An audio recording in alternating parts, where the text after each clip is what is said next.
Assalamualaikum warahmatullahi wabarakatuh. Hari ini kita akan membahas materi terkait akuntansi biaya harga pokok penentuan bahan baku. Beberapa metode yang dapat digunakan untuk menentukan harga pokok bahan baku. Ini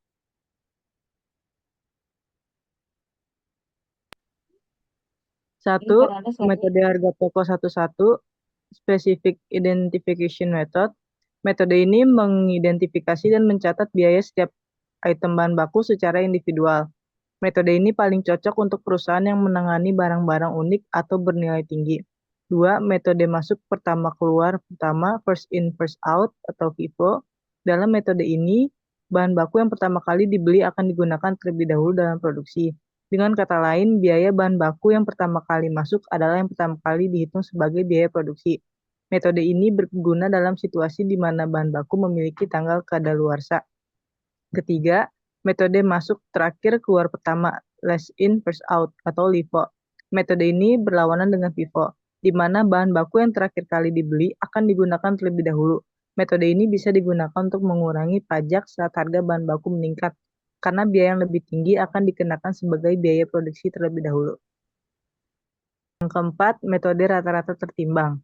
Metode ini menghitung harga pokok bahan baku dengan mengambil rata-rata tertimbang dari semua pembelian bahan baku selama periode tertentu. Cara menghitungnya adalah dengan membagi total biaya bahan baku dengan total unit bahan baku yang tersedia. Terakhir, metode harga pokok standar. Dalam metode ini, biaya standar ditetapkan berdasarkan perkiraan atau pengalaman masa lalu. Selisih antara biaya standar dan biaya aktual dicatat sebagai varians biaya.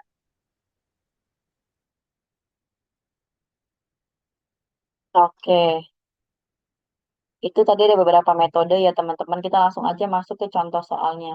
Metode rata-rata tertimbang. Misalkan perusahaan membeli bahan baku sebagai berikut. Tanggal 1 Januari membeli 100 unit dengan harga Rp50 per unit. Kemudian tanggal 10 Januari membeli 200 unit dengan harga Rp60 per unit. Dan pada tanggal 20 Januari membeli 150 unit dengan harga Rp70 per unit. Kemudian cara untuk mencari total biaya bahan baku, nah ini dikali yang tanggal 1 100 unit dikali Rp50, ditambah sama 200 unit dikali Rp60 yang ketiga. Kemudian 150 unit dikali Rp70. Hasilnya dijumlah, kemudian ketemu total biaya bahan bakunya itu 25.000 totalnya.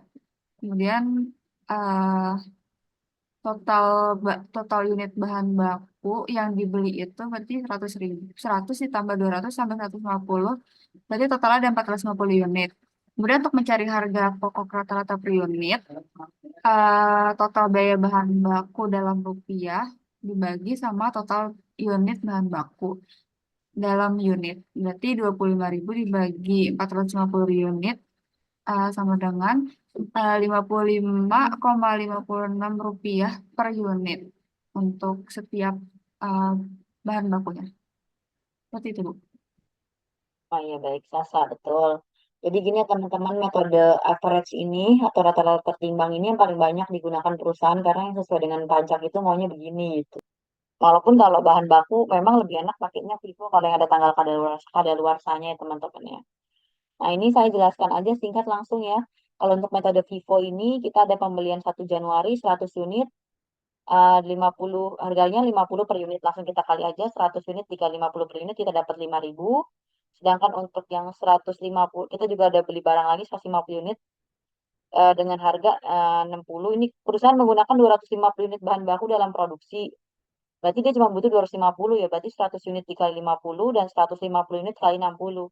Makanya diketemuinlah HPP-nya 14.000. Jadi dia cuma pakai di awal doang yang 1 Januari 100, 10 Januari diambil 150. Makanya ketemunya 14.000.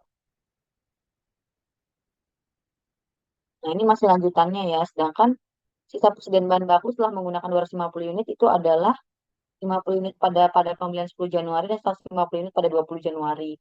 Tinggal kita kali aja teman-teman sama rate-nya tadi 60 per unit sama 70 per unit dapatlah sisa persediaan bahan bakunya itu 13,5. Ini kalau kita pakai FIFO. Dengan contoh soal yang sama, kalau kita pakai LIFO, last in first out, itu adalah 20 Januari kita beli 150 unit langsung aja kita kali kalau kita belinya sama 250 unit berarti 250 unit dikali 70 per unit sama dengan 10,5.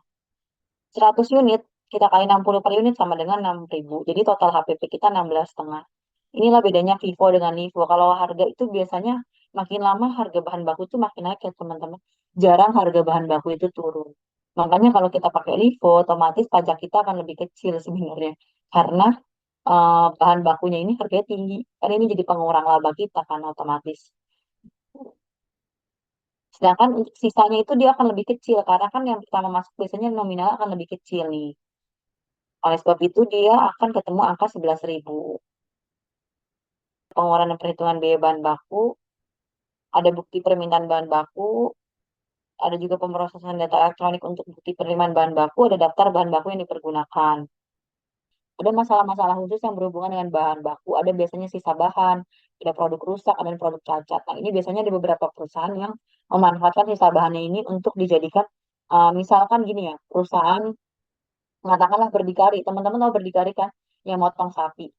Nah, dia ketika dia bisa ngambil, dia kan mau jual sapi itu bisa diolah. Maksudnya sapi itu bisa dipotong-potong nanti jadinya dipotong-potong bisa diambil dagingnya, diambil iganya, diambil bagian-bagian tertentu yang dia bisa jual gitu.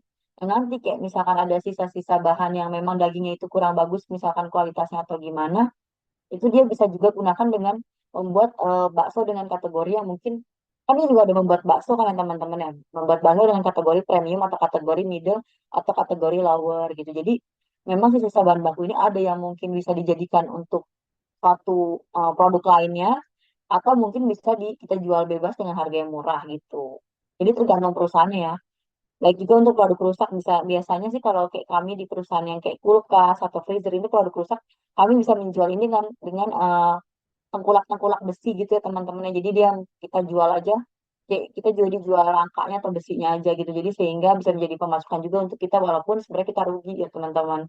Nah, di sini juga ada produk cacat atau defektif uh, barang-barang yang cacat itu kita biasanya kita jual dengan harga yang murah. Jadi nanti kalau teman-teman masuk ke perusahaan ya, perusahaan dagang atau perusahaan jasa, perusahaan dagang itu ada dua ya teman-teman yang kemarin kita pelajari. Ada yang perusahaan dagang dia murni sebagai distributor, ada juga perusahaan dagang yang dia murni sebagai emang manufaktur. Kalau dia menjadi manufaktur, otomatis dia ada memproduksi kan pasti ada presentasi dia produk tuh cacat gitu kan. Oleh sebab itu dia akan menurunkan kualitasnya. Jadi kita bisa beli itu ada bisa dibagi menjadi QA, QB, hingga QC teman-teman Q biasanya dibagi jadi dua sih, tapi tergantung ada yang produk kualitas satu, kualitas dua, kualitas tiga. Tapi kalau di tempat saya itu ada QA dan QB. Jadi kalau misalkan ada produk cacat dan kita melakukan perbaikan atas produk tersebut, tapi perbaikannya ringan, berarti kan itu produk juga nggak mulus seperti awal lagi kan. Kita bisa jual itu sebagai kualitas B. Kualitas B itu akan diskonnya akan lebih besar gitu teman-teman. Jadi produk ini akan tetap terjual, tapi itu balik lagi ke perusahaan masing-masing. Ada yang produknya cacat ini langsung dia pretelin lagi, dia jual satuannya jadi barang kas gitu, biar jadi ketengkulak dan lain sebagainya itu tergantung dari kebijakan perusahaan. Kalau di tempat saya ini bisa menjadi barang quality B gitu. Di mana harganya itu bisa turun banget gitu, bisa sampai setengahnya lah. Itu kurang lebihnya teman-teman. Oke, sampai sini pembelajaran kita pada hari ini. See you on next video.